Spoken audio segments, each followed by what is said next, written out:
Good afternoon again, and welcome back to Avia Academy. My name is Natasha Reeders. Today we're going to speak about a really interesting topic, aircraft accident investigations. If you're interested in pursuing a career as an aircraft accident investigator, or you're just simply interested in getting more information or learning how aircraft accidents are investigated, then we're going to be sharing some valuable information with you today.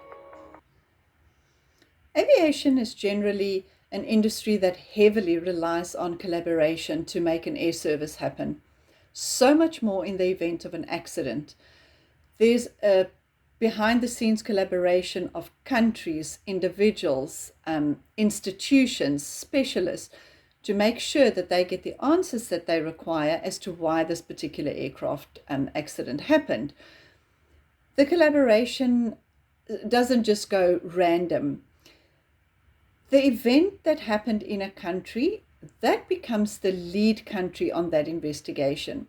So if the accident happened in the United States as a country would be the lead country on that investigation. Over and above that, there were passengers maybe from different countries on that aircraft. Those individual governments would play a role. They would want to know why their passengers died on this aircraft. There's liability claims that will be instituted. So each country that has a passenger on board that was a citizen in another country would also be a collaborative partner. Over and above that, the aircraft manufacturer, where the aircraft was assembled, will also play a part. The lead country would be responsible to appoint their aircraft accident investigation board to take the lead and make sure that all these collaborative parties work in synchrony and in harmony with each other.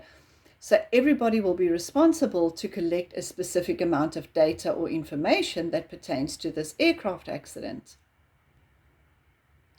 It is unfortunately still true that human factors and pilot error is still the main factor in aircraft accidents. So there's two things that become critical in an aircraft. If you listen to news reports and you know a little bit about aircraft, you would know that on most commercial aircraft, there's two devices that's going to give us critical information in the event of an accident. One is a flight data recorder. The flight data recorder is going to give you information on the aircraft's parameters like speed, altitude, the direction the aircraft was flying in, and all those kind of relevant information from the instruments. The cockpit voice recorder is going to give us at least 2 hours of conversation between the crew or whatever happened in the cockpit to maybe try and determine or establish if there was anything that was leading up to the event or the accident, and if there's any deductions that they can make from these conversations. When the accidents are investigated, each country that takes the lead can't just randomly go and just put the information together as they wish, or just go and pursue the information and just relay it in a way that they think is appropriate. Annex 13 of the Convention on International Civil Aviation clearly stipulates that there is a particular process and the way that data gets analyzed that needs to be followed in the event of any aircraft accident. Now, why would that be important? That ensures that every country around the globe in the event of an aircraft accident adheres to the same rules, the same regulations, and then compiles a report in a particular order to make sure that we have a universal standard in aircraft accident investigations. Information that can be gathered at an aircraft's accident site is, for instance, the photos that are taken. Photos will be taken. These become critical physical evidence items. So when the lead country takes lead on an aircraft accident, it would be that country's responsibility to inform their first responders to go out to the site and then make sure the scene is safe for other investigators to be able to go there. Now, why would they be worried about the scene being safe?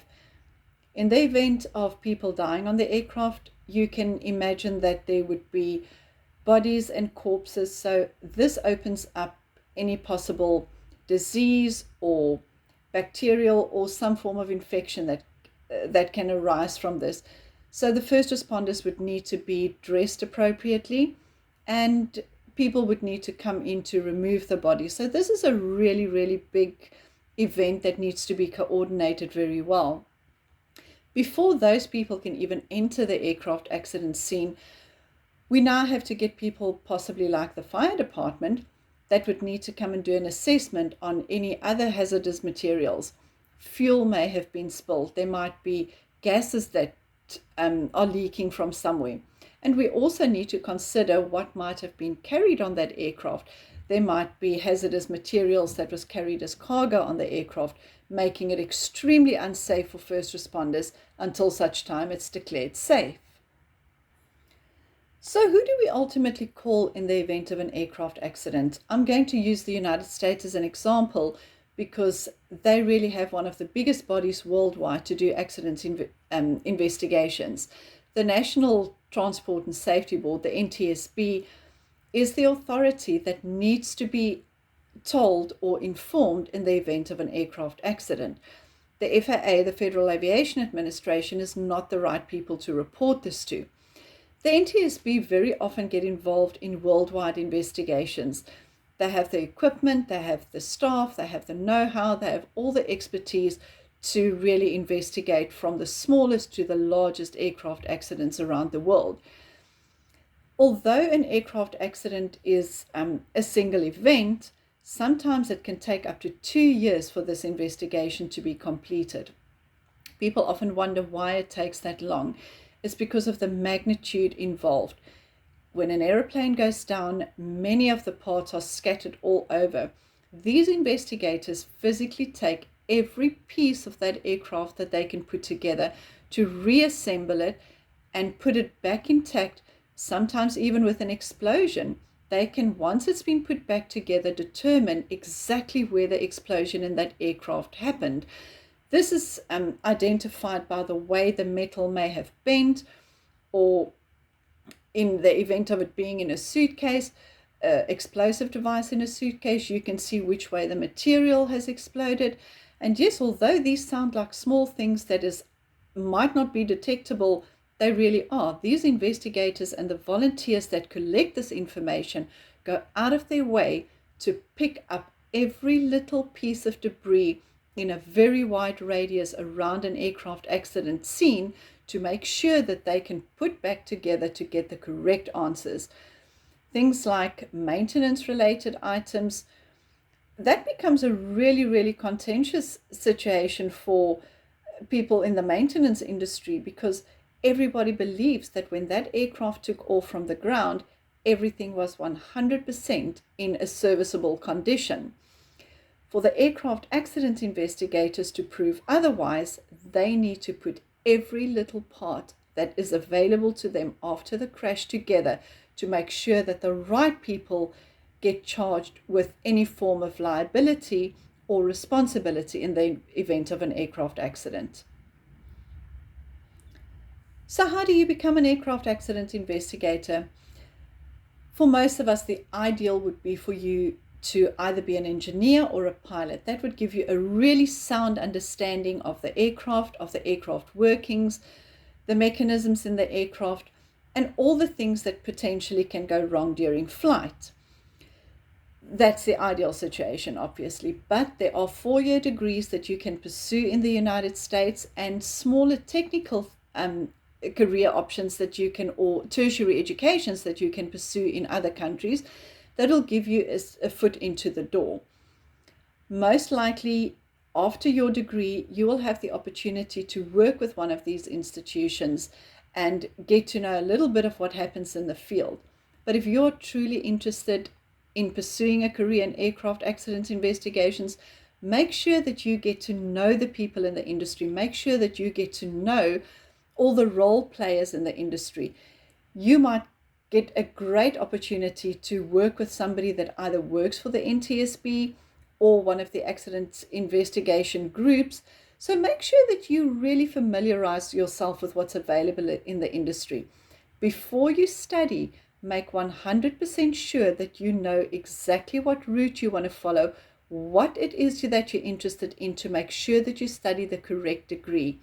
The United States is very particular in where they want to place you as a specialist. So make sure that you have a relevant tertiary qualification to get you into the industry or the industry discipline that you are interested in.